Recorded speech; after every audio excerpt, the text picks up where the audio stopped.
والاهلي يلعب الحين صح في القمر. عندنا شباب بلوزداد عاملين ايه؟ انا مش عارف، ما انا على الهوا اعرف ازاي. دخل عليكم جول خسرانين 1-0 يا راجل. هذا جول شباب بالوزداد. لا والله. اي والله. الله. المفروض كنت تاخر اهداء القميص الاحمر لين بعد المباراه. يعني المشكله في صعب الاهداء او في رقم 22 ان شاء الله هنعمل ريمونتادا. هذا جول شباب بالوزداد في مرمى الاهلي. اوه على الشاشه. على فكره امام عاشور رقم 22 مش موجود تشكيله اساسيه. بس وحشه مش. بس انا مش عارف خلف 22 السابق ولا الحالي. بس ان شاء الله نعمل ريمونتادا. طيب ان شاء الله. هنا الاهلي تاخر بهدف لكنه عاد بثلاثه كابتن محمد. قلت لك ريمونتادا.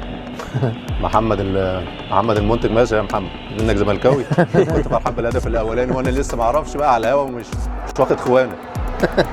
انما احنا دايما عندنا ثقه في الولاد. وسام ابو علي مره اخرى يؤكد جودته كابتن. لا وسام من اللعيبه النجوم اللي عندنا، كانت صفقه ممتازه، عنده امكانيات كويسه قوي محمد، عنده دايما اللعب في المساحات الضيقه، التوقع داخل منطقه الجزاء، اللطش دي لطشات المهاجم صح اللي بيبقى متوقع الكره رايحه فين وعلى طول ما بيتصرف بسرعه. ايوه على طول وعلى مشط رجله داخل منطقه الجزاء ونجيب الكره بقى.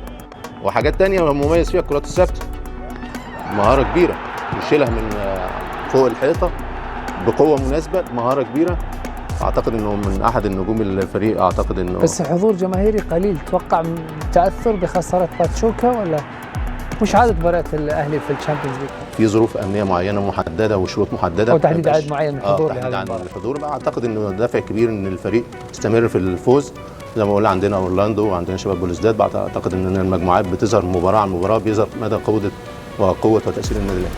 بس تغيرت نفسيتك لما كانوا خسرانين واحد، كانت ملامحك شويه مختلفه. بس عندي ثقه، قلت لك هنعمل ريمونتادا. لا جابوا ريمونتادا بس المباراه ما انتهت، بس فايزين 3 يعني. الحمد لله تكمل على خير.